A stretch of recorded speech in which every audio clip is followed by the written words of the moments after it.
urban districts in Northeast Ohio together. They look at a problem in their school and they develop that problem. And at the end of it, they do a capstone and a oral presentation. Spectrum featured it on their story about schools a year ago and all that. We really got a lot of good ground with that. Couple of outcomes from that.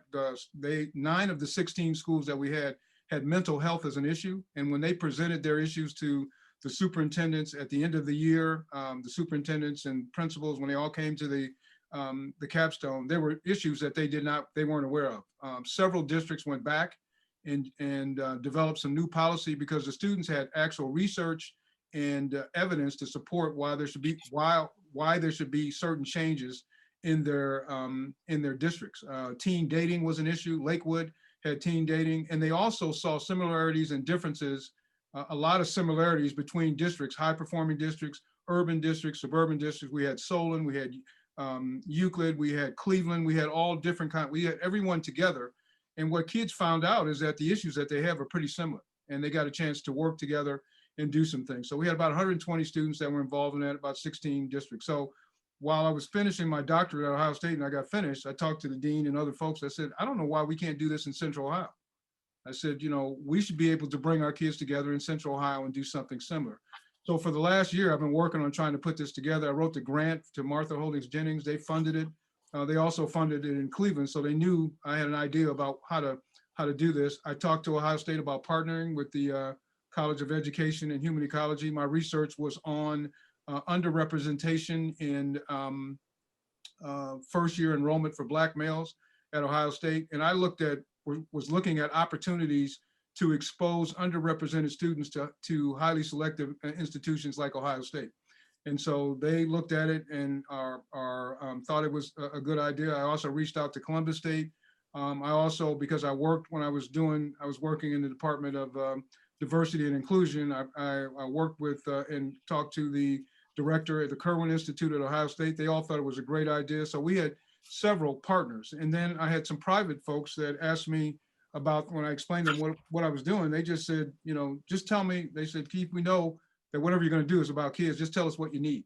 So we've gotten some funding to be able to put together what I'm calling here the Central Ohio Student Leadership Collaborative. And what will happen here that's different than what we did in Cleveland is I thought it would be very, very important for us to take advantage of the social justice climate that is currently taking place in schools and around the country. When we have high school students who are out protesting and all of that, they need to understand and they need to be able to develop skills and how to do that the right way. And if as a former superintendent, I know that there's really one or two ways for me to handle a problem. I'm either going to be reactive to it or I'm going to be proactive to it. And if I can give students voice and teach them about how to do things in a educational, instructional way, it really enhances my ability to be able to have a team of students that can then teach their peers and be models for their peers about how to bring issues to the table to get to be heard. Because students often, act out because they don't feel like they've been heard. This is an opportunity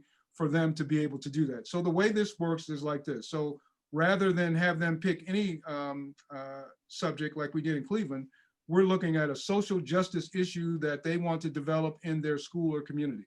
It could be the fact that they may not be able to get access to higher level courses. It could be anything that they think is a social justice issue.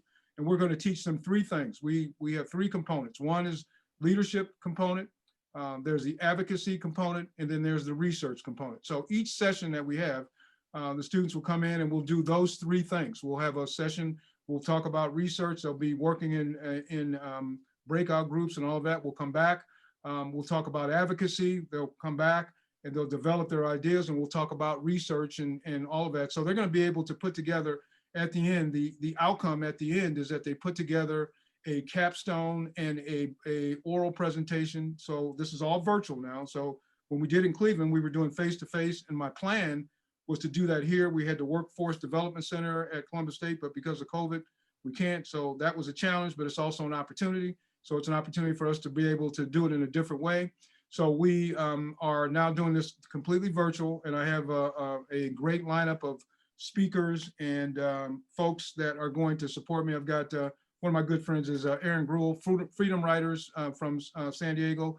I've got her doing some things with us. I've got several individuals that are going to be able to be piped in to show students about leadership, to show students about advocacy. The Kerwin Institute is putting together implicit and explicit bias presentations for the students, and they'll take them through activities to develop that.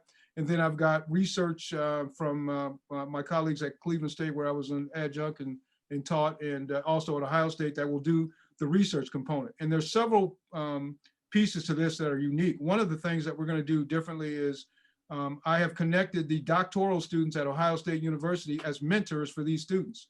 So they will then be a part of their process.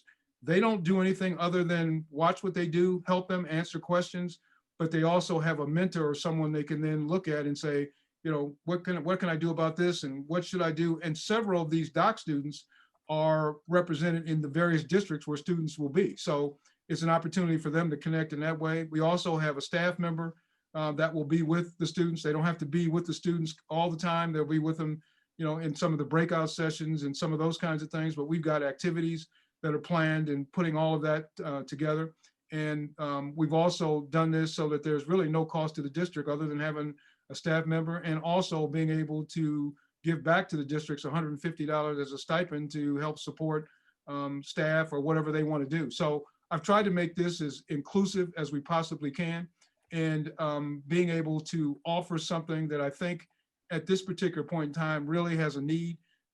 These kids haven't had an opportunity to talk about things that they're going through, and this is an opportunity for them to connect with students from across like districts, different districts, but gives them an opportunity to be able to look at things and be able to develop some strategies. There's several advantages. During these sessions, I'm going to have admissions from Ohio State come in.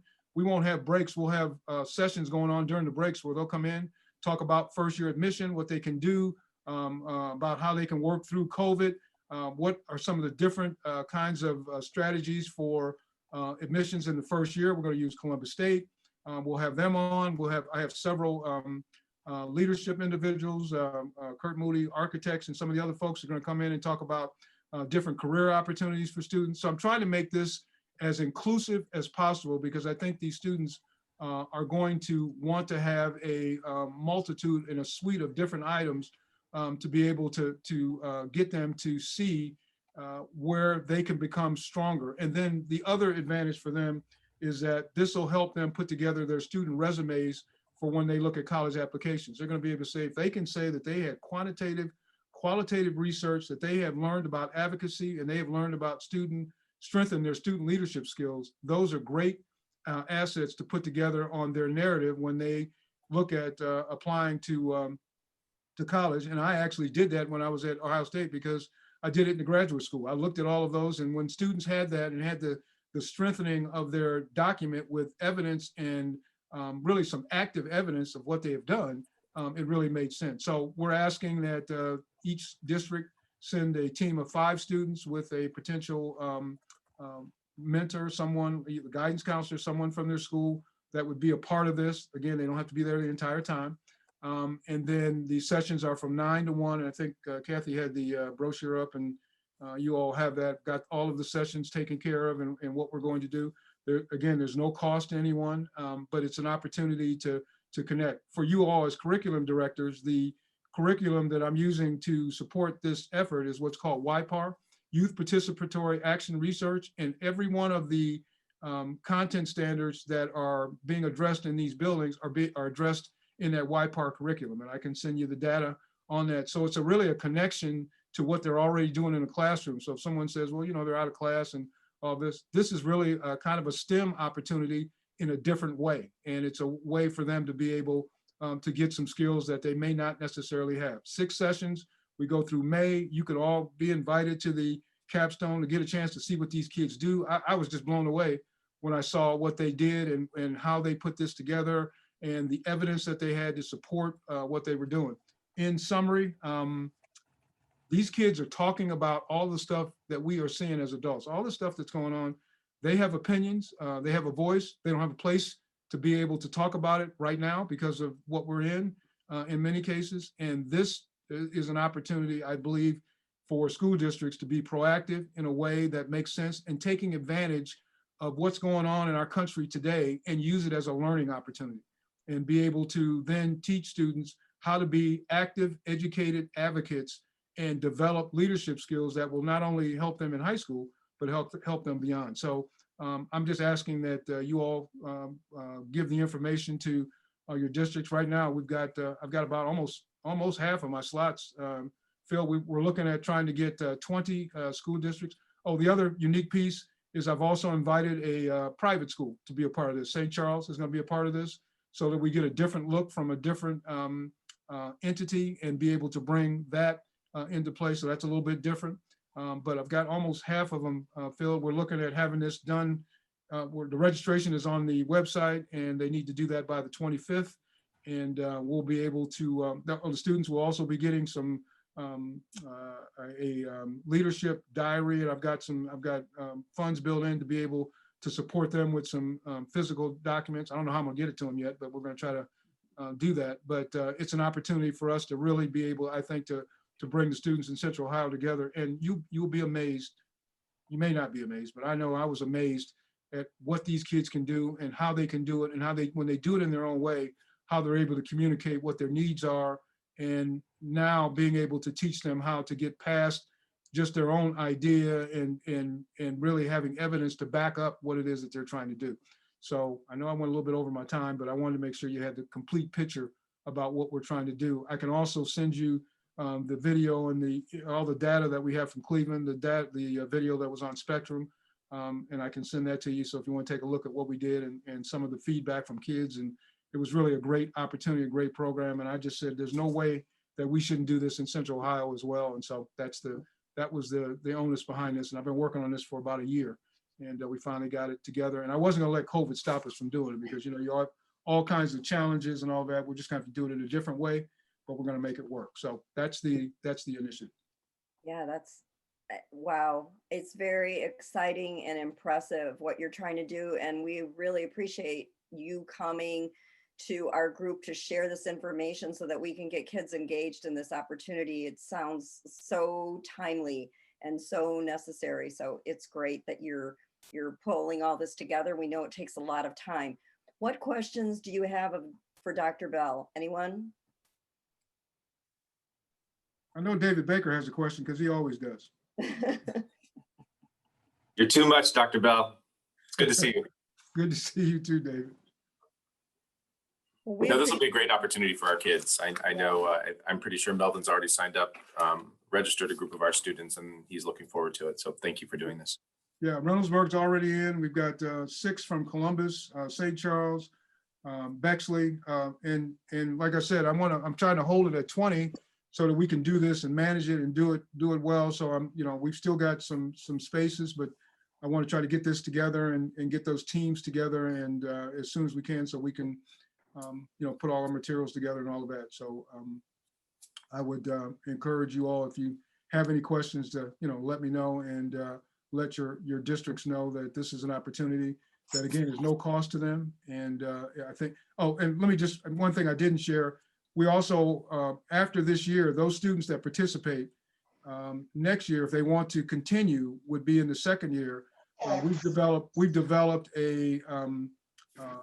a partnership with Ohio State to then give them college credit plus for this particular opportunity, where we have developed a research course that I would be the teacher of record for them next year. So they actually will get credit from Ohio State for this opportunity after participating this year. So it's, they don't have to, but if they want to and go to second year to take their idea and develop it further, and we'll go into more detail, they have the opportunity to do that. So that's another perk and